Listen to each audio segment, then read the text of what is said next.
Assalamualaikum warahmatullahi wabarakatuh.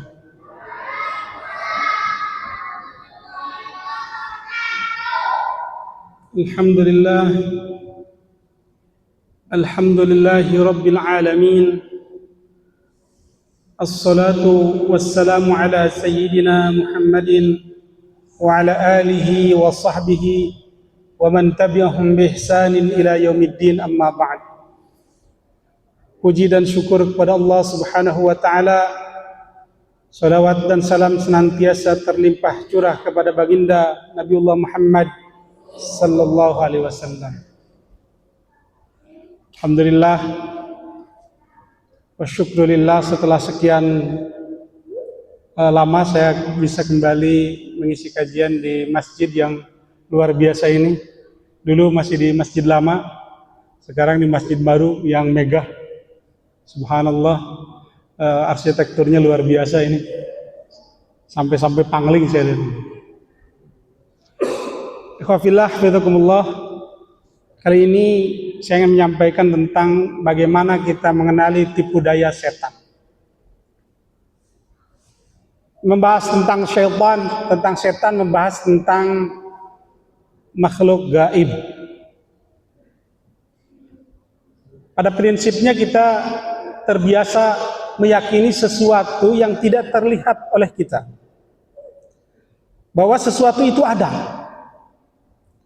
Contoh, kalau kita hari ini pulang kajian, ba'da sholat isya pulang makan, kira-kira cuci tangan atau tidak? Atau langsung makan saja? Cuci tangan. Kenapa cuci tangan? Takut ada kuman? Coba lihat, ada nggak kumannya? Kita tidak bisa melihat itu. Berarti kuman adalah perkara gaib. Kita meyakini sesuatu yang ada meskipun tidak terlihat. Ayuhafillah, hafizakumullah. Begitu pula setan. Setan ada meski tidak terlihat oleh kita. Maka sebelum membahas godaan setan, kita identifikasi dulu. Setannya itu apa sih? Biasanya kita harus mengenal dulu perbedaan jin, iblis, dan setan. Kira-kira bedanya apa? Jin, iblis, dan setan. Jin itu berasal dari kata jannah. Jannah artinya tertutup, tersembunyi, terhalangi. Calon bayi yang ada di dalam perut ibu disebut janin. Asal katanya sama itu, jannah. Kenapa tertutup kan? Tidak terlihat. Orang yang tertutup akalnya disebut majnun. Apa itu majnun? Gila. Orang kenapa disebut majnun? Tertutup akalnya. Asal katanya jannah. Atau jannah. Jannah itu sebuah pepohonan yang sangat rimbun, sehingga matahari terhalang dari cahaya di bawahnya, saking teduhnya disebut jannah. Orang Arab menyebutnya jannah karena matahari terhalang terhalang oleh pepohonan saking teduhnya, jannah. Ikhwafillah, hafizakumullah. Jin ini makhluk Allah yang kita bisa melihatnya, yang jin bisa melihat kita, maaf, tetapi kita tidak bisa melihat jin. Dan Allah Subhanahu wa ta'ala berikan kewajiban yang sama kepada jin dan kepada manusia. Jin itu ada yang baik, ada yang buruk, ada yang muslim, ada yang kafir. Wa anna minnal muslimuna wa minnal qasitun. Dalam surat Al-Jin demikian. Di antara kami ada yang muslim. Di antara kami juga ada yang kafir. Wa anna minna salihuna wa minna duna dzalik. Di antara kami ada jin-jin yang saleh dan ada jin yang tidak saleh. Sama. Jin berkembang biak juga. Menikah. Berarti kalau menikah ada jin laki-laki, ada jin perempuan. Jin juga dalam beberapa hadis sama makan. Jadi sama dengan manusia, walaupun menempati ruang yang berbeda. Kemudian, kalau iblis, bagaimana iblis? Iblis itu makhluk Allah mula-mulanya yang sangat-sangat taat kepada Allah. Taat luar biasa iblis itu. Saking taatnya, dia dikelompokkan bersama para malaikat.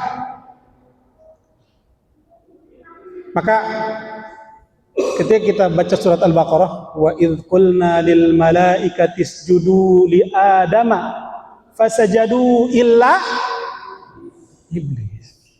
Wa idz qulna, dan ketika kami katakan, kami perintahkan. Kepada siapa Allah memerintahkan? Lil malaika. Allah memerintahkan kepada para malaikat. Untuk apa? Untuk sujud kepada Nabi Adam. Fasajadu, mereka sujud. Kecuali iblis. Tadi kan perintahnya gimana? Perintahnya kepada siapa? Kepada malaikat. Berarti malaikat iblis dong. Malaikat bukan iblis, tetapi saking salehnya, saking taatnya, saking rajin ibadahnya, dia bersama dengan para malaikat. Makanya perintahnya wa idz qulna lil malaikat, kepada para malaikat, termasuk di dalamnya adalah perintah kepada iblis.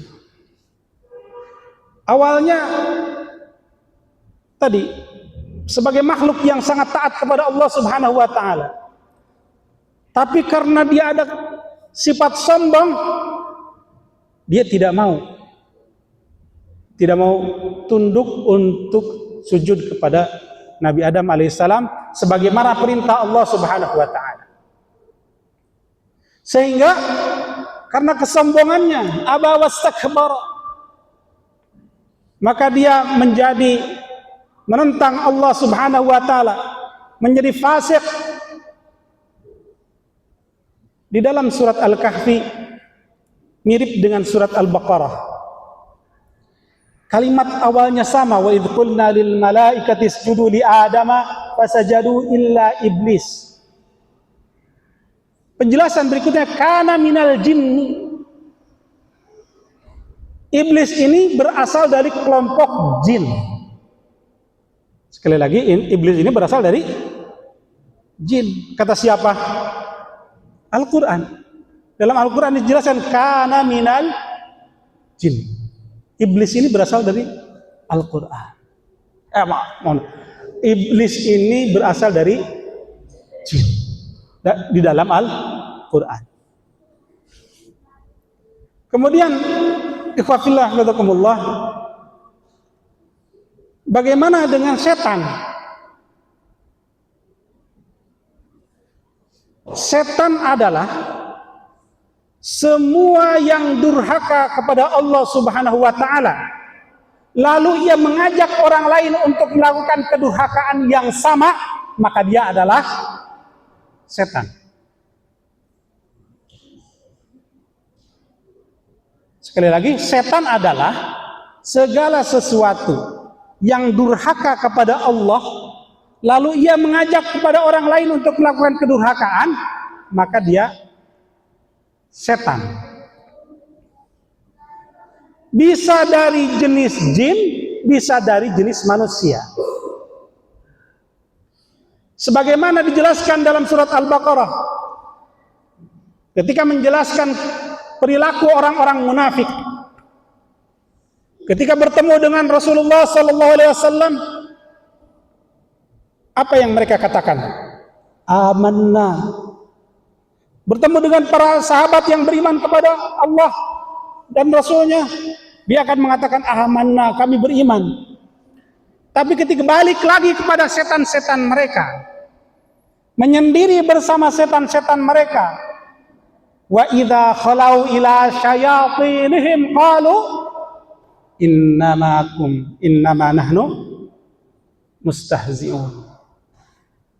Sesungguhnya kami bersama kalian dan kami hanya mengolok-olok saja. Kembali kepada setan ini, kepada orang-orang kafir lagi yang menentang Allah dan Rasulnya. Bukan kepada setan dalam bentuk jin, bukan, tapi dalam bentuk manusia.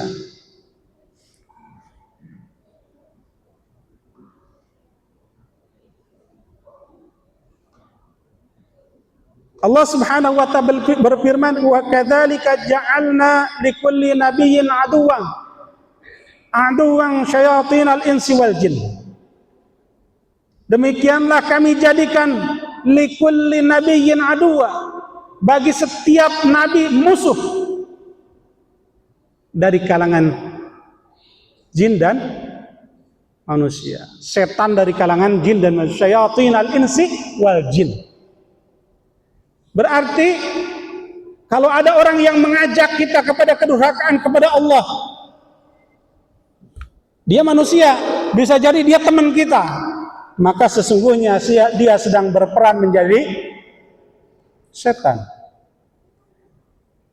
Jin, tadi dikatakan wa anna minnal muslimuna wa minnal qasitun. Ada yang muslim, ada yang tidak muslim.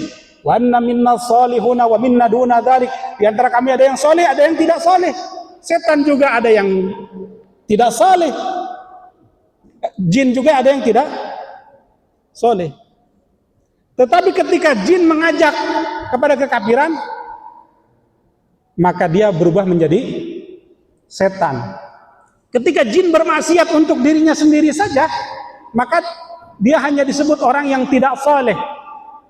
Jin bermaksiat, maka dia jin yang tidak saleh. Manusia bermaksiat, manusia yang tidak saleh. Tetapi ketika sudah mulai mengajak kepada orang lain, dia berubah menjadi setan. Jadi kita bisa mengidentifikasi bahwa di sekitar kita juga banyak tempat-tempat setan. Tempat-tempat yang mengajak kepada kemaksiatan, yang mengajak kepada penentangan terhadap Allah dan Rasulnya. Walaupun berbentuk tempat yang sangat nyaman. Di kota tercinta ini, di kota Karawang, ada tempatnya mewah, megah. Biasanya setan itu identik dengan seram dan menakutkan.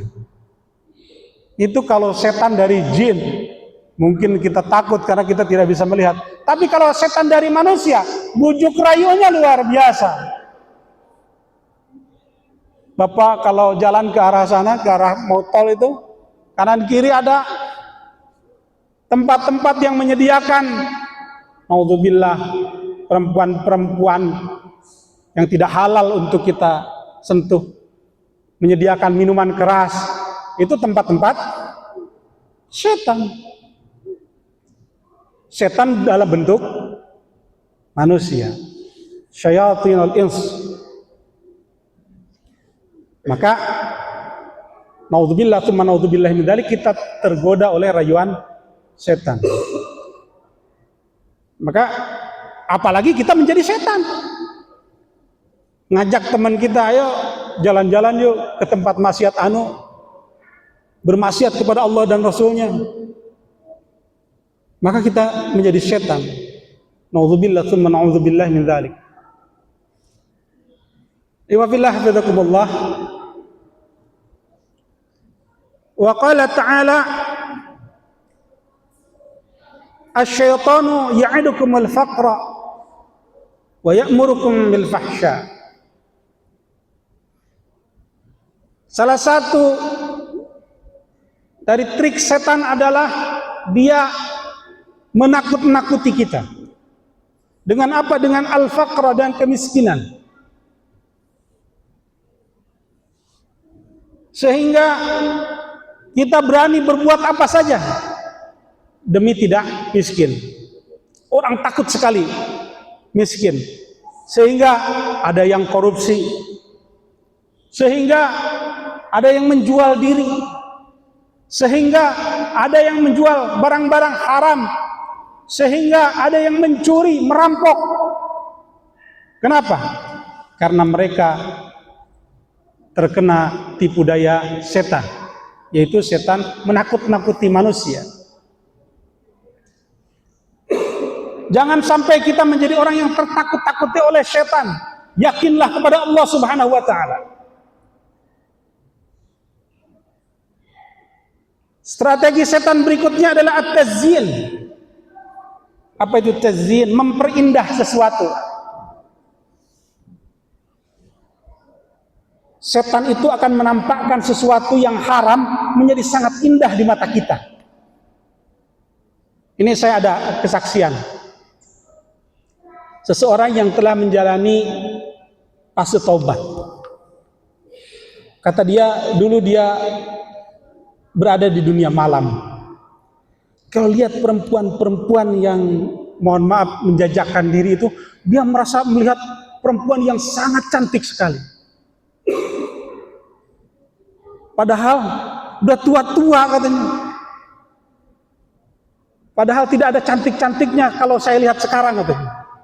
Kenapa pandangannya dulu seperti itu? Karena tazyin, diperindah oleh setan.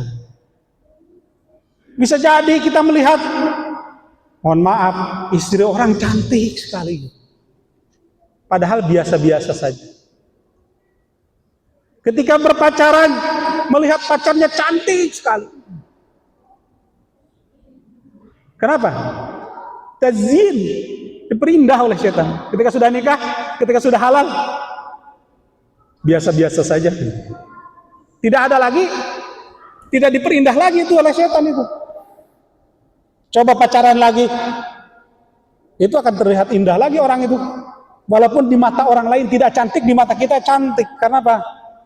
Karena ada tazyin, karena tipu daya dari setan. Maka insya Allah kalau istighfar, kalau memohon ampunan Allah, itu yang terlihat cantik-cantik itu tidak akan cantik, akan biasa-biasa saja. Pengaruh setannya hilang kecantikannya. Kemudian tipu daya setan berikutnya adalah innama yuridu syaitanu an yuqi'a bainakumul adawah wal baghdha fil khamri wal maisir. Sesungguhnya setan menginginkan di antara kalian ada permusuhan dan kebencian. Maka kalau ada manusia yang suka datang ke sana kemari mengadu domba, dia sedang mengambil kerja setan. Datang ke sini, datang ke sana kemari. Untuk apa? Untuk menghembuskan permusuhan. Bahkan bisa jadi tadi dia sudah menjadi setan karena sudah menginginkan permusuhan di antara sesama manusia, di antara sesama umat Nabi Muhammad sallallahu alaihi wasallam. Karena permusuhan ini segala sesuatu yang betul-betul ditumbuhkan oleh setan. Setan ini berkeliling di antara majelis-majelis, di antara kelompok-kelompok supaya manusia berselisih, supaya manusia berkonflik sesama manusia. Maka dia akan mencari celah manusia yang bisa diajak kompromi, diajak untuk kerjasama dalam satu organisasi, dalam sebuah lingkungan sosial, dalam sebuah pengajian sekalipun, atau masjid DKM sekalipun misalkan. Naudzubillah, insyaallah kalau DKM sini semuanya saleh, tidak ada yang bisa diajak kerjasama oleh setan. Akan ditimbulkan rasa kebencian, permusuhan. Itu dalam hadis riwayat Muslim ada disebutkan setan berkeliling ke setiap majlis agar orang saling bermusuhan. Karena setan sudah berputus asa menghadapi orang-orang yang beriman. Kenapa? Orang-orang yang sholat itu susah sekali diadu dombanya. Dijerumuskannya susah, terutama mereka ingin menjerumuskan kepada kekafiran, tetapi sulit sekali. Yang paling mudah adalah menjerumuskan dalam pertengkaran sesama manusia. Maka kalau di antara kita, di majelis apapun bentuknya, dalam sebuah komunitas apapun, ketika sudah muncul rasa benci, rasa tidak suka, maka segeralah beristighfar, karena bisa jadi kita sedang diajak oleh setan untuk berkolaborasi, untuk menjadi agen-agen setan dalam permusuhan antar sesama manusia. Wa fillah hafizakumullah, Allah Subhanahu wa taala sudah jelas perintahnya kepada kita. Kata Allah dalam Al-Quran, inna syaitana lakum adu, fattakhidhuhu aduwa. Sesungguhnya setan itu lakum adu, musuh bagimu, fattakhidhuhu aduwa, maka perlakukanlah ia sebagai musuh. Ada yang memperlakukan setan sebagai teman. Bagaimana memperlakukan setan sebagai teman? Dia kasih kopi, itu setan. Dia kasih susu, itu setan. Dia kasih cerutu, itu setan. Kalau saya di kampung tinggalnya, itu masih banyak. Ada pohon keramat yang dikasih sesaji berupa kopi pahit, kopi manis, dan cerutu. Padahal dia untuk memberikan kepada siapa? Kepada syaitan. Padahal jelas Allah memerintahkan fattakhidhuhu aduwa. Maka jadikanlah ia sebagai musuh. Jangan dijadikan sebagai teman. Ini kalau jin, setan dari kalangan jin. Bagaimana kalau setan dari kalangan manusia yang mengajak kita kepada kemaksiatan dan penentangan, kefasikan kepada Allah Subhanahu wa taala? Sama, fattakhidhuhu aduwa. Perlakukan ia sebagai musuh. Dalam artian jangan didekati, jangan diakrabi. Tiap datang ngajak maksiat, tiap ketemu ngajak maksiat, maka dia telah berubah menjadi setan dalam bentuk manusia. Fattakhidhuhu aduwa. Wa qala ta'ala, alam a'had ilaikum ya bani adam alla ta'budu syaitan innahu lakum aduwwum mubin. Bukankah telah kami perintahkan kepada kalian manusia, janganlah ta'budu syaitan, menyembah setan, mentaati setan. Innahu lakum aduwwum mubin, sesungguhnya setan adalah musuh yang nyata bagimu. Maka kita sudah mengidentifikasi setan dari jenis jin, dari jenis manusia, maka kita menjauhinya sehingga kita selamat dari godaan setan, sehingga kita tidak menjadi agen-agen setan. Di mana yang tadi yang paling banyak dilakukan setan adalah menumbuhkan permusuhan sesama umat manusia. Inna syaitana tafa bi ahlil majlis adzikri liyaftinahum. Maka setan berkeliling di majlis-majlis zikir sekalipun. Salah satunya bagaimana setan menumbuhkan di dalam majlis-majlis zikir, majlis-majlis yang mengingat Allah Subhanahu wa taala, al-adawah, permusuhan kepada sesama umat manusia. Karena setan, inna iblisa qad aish, sesungguhnya setan telah berputus asa, qad ayasha, ayya'budahul musallun walakin fit tahrisi bainahum. Orang-orang yang soleh, orang-orang yang soleh, salat sulit sekali diajak untuk menyembah berhala, tidak bisa bahkan. Tetapi mudah bagi setan untuk menjadikan manusia untuk saling bermusuhan sesama kita. Hadirin hafizakumullah, saya ingin mengutip pernyataan dari pengarang kitab ini, Al-Imam Ibnu Jauzi, beliau mengatakan fakaidu syaitani dhaifun. Sesungguhnya tipu daya setan itu dhaifun, lemah. Amama man amana billahi wa ata'ah. Di depan, di hadapan seorang yang beriman kepada Allah dan mentaati Allah, lemah. Tipu daya setan itu lemah di hadapan orang yang beriman kepada Allah, di hadapan orang yang taat kepada Allah. Wattaba'a siratahul mustaqim wa lazimah. Orang yang mengikuti jalan Allah, jalan Rasulnya, lemah tipu daya setan. Dan di hadapan orang yang bersegera kepada taubat kepada Allah Subhanahu wa taala, wasara'a ila taubati wal istighfari ba'da kulli zallatin wa khati'atin.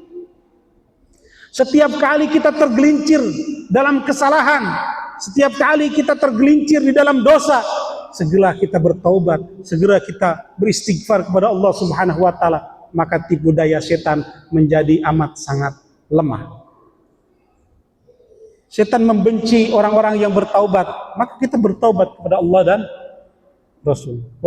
Kita memohon ampunan Allah Subhanahu wa taala atas segala khilaf, atas segala dosa kita. Maka tipu daya setan sangat lemah.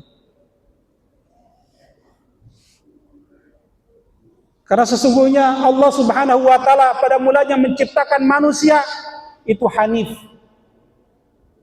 Manusia pada umumnya adalah lurus pada mulanya. Lalu manusia tergelincir oleh setan, lalu menjadi para pengikut setan.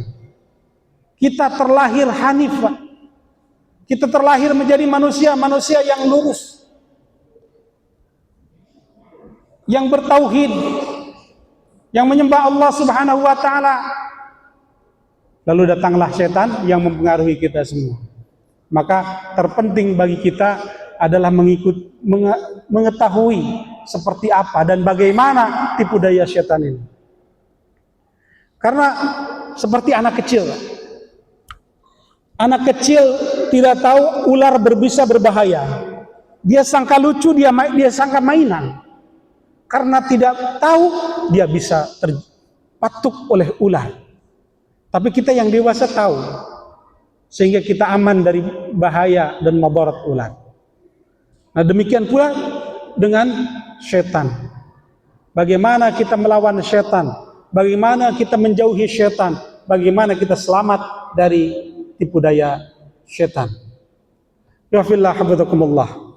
Sekali lagi kita yakini bahwa fakaidu syaitani dhaifun, tipu daya setan amatlah lemah.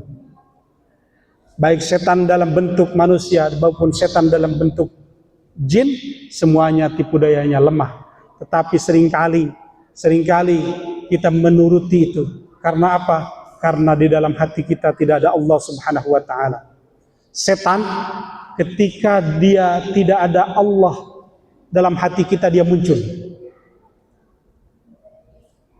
Dia akan mengintai kita bersembunyi, khannas. Alladzi yuwaswisu fi sudurin nas minal jinnati wan nas. Dia bersembunyi. Begitu di dalam hati kita tidak ada Allah, maka dia akan datang.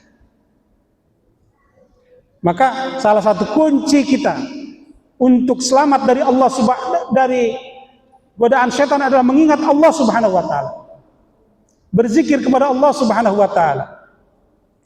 Terkadang kita hatta salat pun dari awal rakaat sampai akhir rakaat kita tidak mengingat Allah. Datang hanya sekedar menunaikan kewajiban. Ini saya ada pengakuan ketika membahas perkara khusyuk. Sulit kita khusyuk dari awal sampai akhir misalkan mengingat Allah Subhanahu wa taala. Tapi guru kita mengajarkan mesti mengingat Allah dalam satu kali sholat itu walaupun sekejap mata, walau tarfat ain, bahwa kita sedang menghadap Allah Subhanahu wa taala. Seringkali kita sholat tidak mengingat Allah. Datang dari rumah sudah wudhu, untuk apa? Sholat saja. Takbir Allahu Akbar, hampa saja. Ingat tidak kita sedang menghadap Allah? Tidak kadang. Dan ini ternyata ada beberapa ikhwan, beberapa rekan yang sama, bercerita bagaimana dia datang ke masjid, menunaikan sholat, lalu pulang begitu saja, tanpa sedetik pun mengingat Allah Subhanahu wa Ta'ala. Nah, ini celah-celah setan masuk dalam diri kita karena lalainya kita dari mengingat Allah Subhanahu wa Ta'ala, lalainya kita dari zikrullah. Insya Allah, jika Allah telah bersemayam dalam dada kita, setan tidak bersama kita. Dan sebaliknya, jika setan bersama kita, berarti tidak ada Allah di dalam dada kita semua. Iwafillah, hafizakumullah. Permusuhan kita dengan setan adalah permusuhan abadi. Karena ketika iblis diusir dari surga, apa yang iblis sampaikan kepada Allah Subhanahu wa Ta'ala? Qala fa bi'izzatika la ughwiyannahum ajma'in. Akan aku sesatkan semua umat manusia. Setan udah janjinya begitu, iblis janjinya begitu sama Allah. Akan aku sesatkan semua manusia. Tapi ada pengecualian, Pak. Illa ibadaka minhumul mukhlasin. Kecuali di antara hamba-hambamu yang ikhlas. Setan tidak bisa masuk, Pak. Kalau kita sudah ikhlas karena Allah, selesai. Setan tidak bisa masuk. Kata siapa? Kata iblis. Dalam Al-Quran, dalam surat Sad, iblis menyampaikan tidak bisa dia. Illa ibadaka minhumul mukhlasin. Kecuali hamba-hamba yang ikhlas. Wa ibadullahul mukhlasun humul ladzina akhlasu dinahum wa ibadatahum lillahi wahdah. Siapakah orang-orang ikhlas itu? Orang-orang alladzina akhlasu dinahum wa ibadatahum lillah. Orang yang mengikhlaskan agamanya, orang yang mengikhlaskan ibadahnya hanya untuk Allah Subhanahu wa Ta'ala. Maka dia tidak akan bisa tergoda oleh syaitan, insya Allah. Maka salah satu doa kita kepada Allah Subhanahu wa Ta'ala adalah memohon kepada Allah agar kita dijadikan termasuk golongan-golongan al-mukhlasin, orang-orang yang ikhlas dalam menjalankan ibadah, sehingga Allah Subhanahu wa Ta'ala memberikan benteng terkuat kita ini dari godaan syaitan yang terkutuk. Wahdahu la syarikalah. Ikhlas di sini tidak dicampuri oleh perbuatan syirik kepada Allah Subhanahu wa Ta'ala.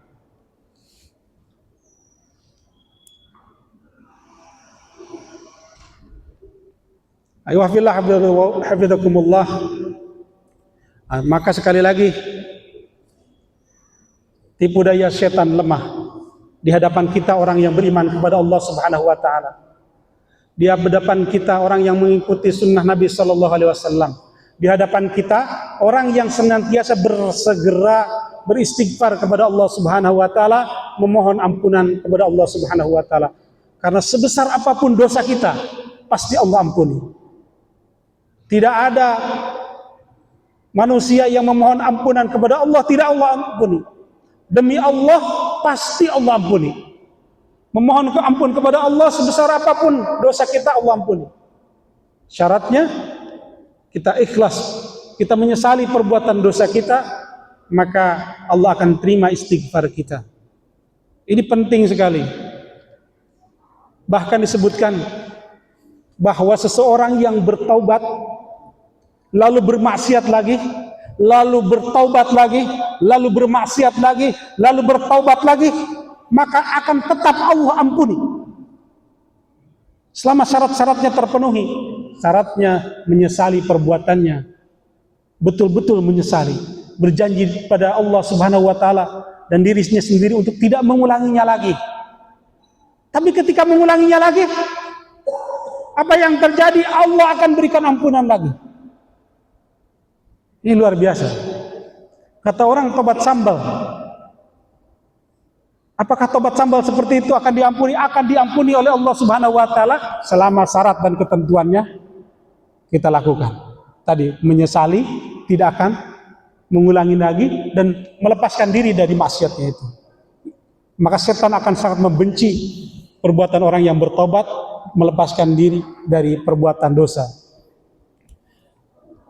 Lalu kita protes, kok begitu? Lalu pertanyaan saya adalah, bukankah semua kita begitu? Bukankah mayoritas kita semua begitu? Kita berdosa, memohon ampun kepada Allah Subhanahu wa taala dan kita ulangi lagi. Dan terus-menerus seperti itu. Hampir semua kita seperti itu.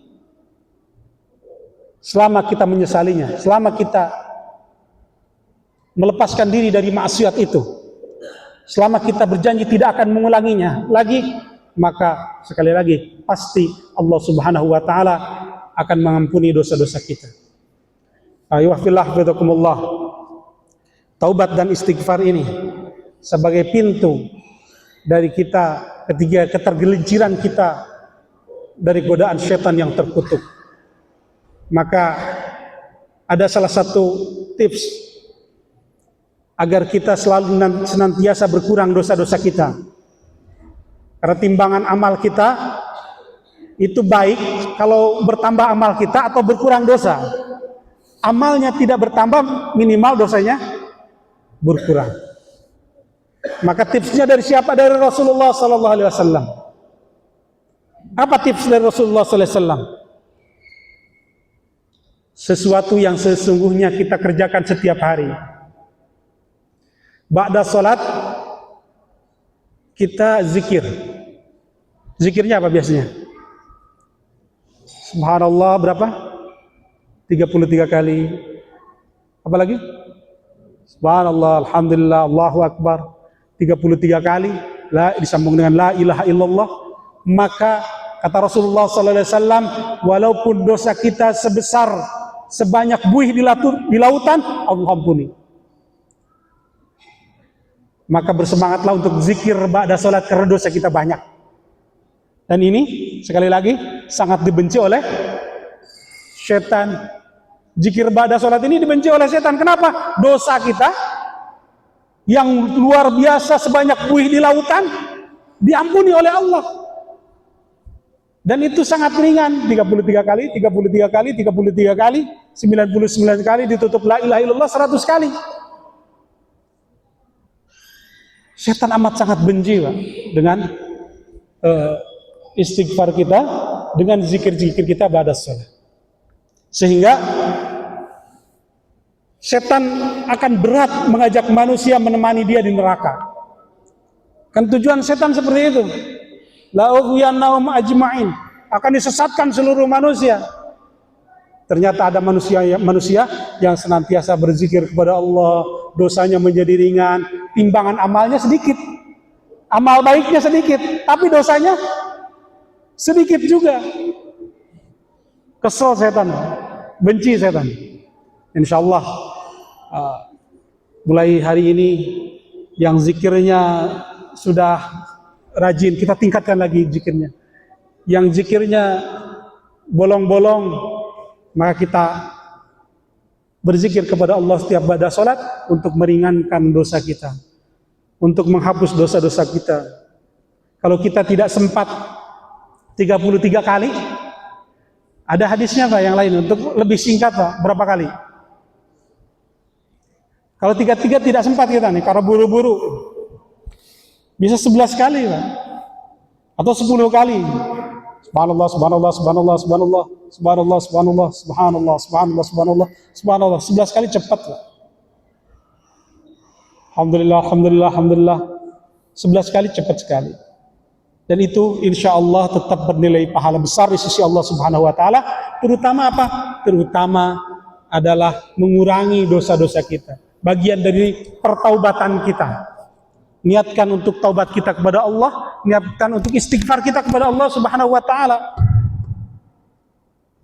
Kalau selama sehari semalam 5 kali kita berzikir ba'da shalah, maka insya Allah dosa kita akan semakin terkikis, akan semakin habis. Yang telah disampaikan oleh Rasulullah, walaupun sebanyak buih di lautan. Dan jangan takut, Allah tidak mengampuni dosa kita. Allah Maha Pengasih, Allah Maha Penyayang. Sehingga kalau kita ada suudzon kepada Allah Subhanahu wa taala, tentu kita berdosa. Suudzon kepada manusia saja kita berdosa. Dosa saya banyak sekali. Apakah saya layak diampuni oleh Allah? Allah ngampuni saya enggak ya? Saya sudah terjerumus oleh godaan setan. Saya sudah nurut banyak sekali dosa. Ketika kita mempertanyakan itu, kita mempertanyakan kemaharahman dan rahimnya Allah Subhanahu wa taala. Kita mempertanyakan kemaha kasih sayangan Allah Subhanahu wa taala. Allah pasti ampuni kita. Allah Maha menyayangi hamba-hambanya. Allah akan berikan kita ampunan seluas-luasnya jika kita datang kepada Allah dengan dosa selautan, maka Allah akan memberikan kita ampunan sebesar lautan juga. Jika kita datang kepada Allah dengan dosa sepenuh langit dan bumi, maka ampunan Allah pun sepenuh langit dan bumi pula. Maka wafillah bidakumullah, kembali ini bahwa dosa kita tutup dengan taubat dan istighfar adalah melemahkan kerja-kerja setan, mengecewakan setan. Dengan istighfar kita, dengan taubat kita kepada Allah Subhanahu wa taala. Mungkin setan pernah berhasil merayu kita dalam satu keadaan sehingga kita melakukan dosa, lalu kita kecewakan setan dengan beristighfar, dengan taubat kepada Allah Subhanahu wa taala. Boleh jadi kita terjerumus dalam dosa yang sangat besar, yang sangat dibenci oleh Allah Subhanahu wa taala. Maka kita berubah akan menjadi makhluk yang dicintai oleh Allah Subhanahu wa taala ketika kita bersungguh-sungguh bertaubat memohon ampunan Allah Subhanahu wa taala. Maka setan menjadi amat sangat kecewa dan kerjanya menjadi gagal total karena taubat dan istighfar kita kepada Allah Subhanahu wa taala. Mohon maaf, maghrib sampai jam 5 menit lagi. 4 menit lagi.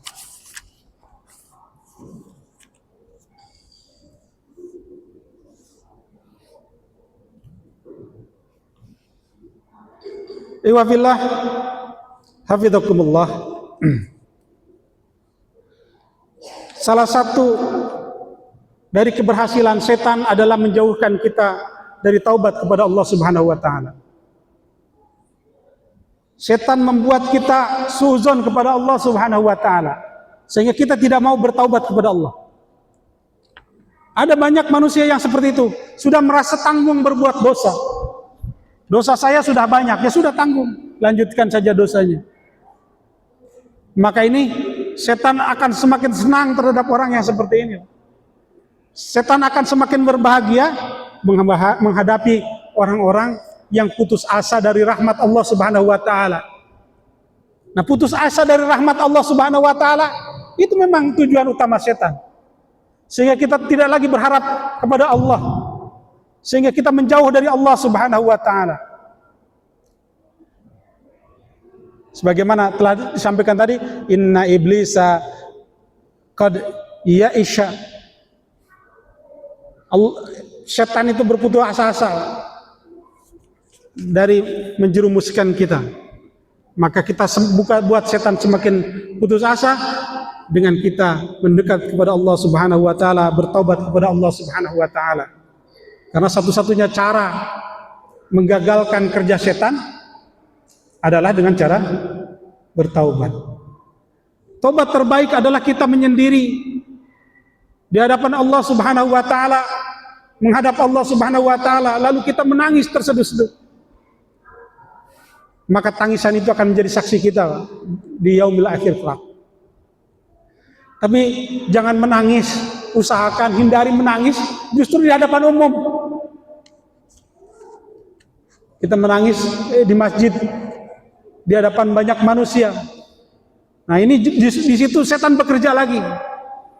Supaya apa? Supaya timbul ria dalam hati kita. Walaupun seringkali awalnya ikhlas, ketika melakukannya tangisannya tangisan yang ikhlas, tangisan yang begitu timbul dari hati yang paling dalam, penyesalan atas dosa yang dilakukan terhadap Allah Subhanahu wa taala. Lalu setan masuk, karena setan itu luar biasa canggihnya.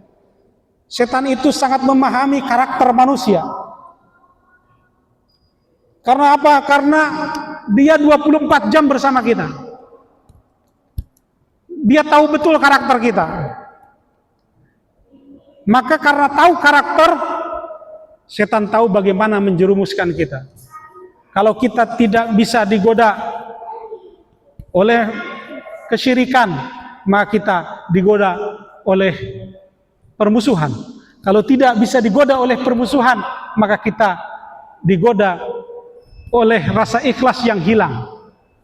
Sehingga setan tetap akan bisa masuk dalam berbagai cara, dapat masuk dalam berbagai metode kepada kita semua. Wafillah bitakumullah. Sekali lagi, semoga Allah Subhanahu wa taala menjauhkan kita dari godaan setan yang terkutuk dan mengenali langkah-langkah tipu daya setan terhadap kita, sehingga kita selamat hingga yaumil akhir kelak menghadap kepada Allah Subhanahu wa taala bukan sebagai pengikut setan. Dengan cara apa? Tadi dengan cara mengenalinya, dengan cara beristighfar kepada Allah Subhanahu wa taala, dengan cara banyak-banyak berzikir kepada Allah Subhanahu wa taala, mengecewakan langkah-langkah setan, mengecewakan amal-amal setan yang telah setan lakukan kepada kita semua. Saya tutup, mudah-mudahan ada manfaatnya. Mohon maaf apabila ada khilaf, karena manusia semakin banyak berbicara, semakin banyak khilafnya. Billahi taufiq wal hidayah. Assalamualaikum warahmatullahi wabarakatuh.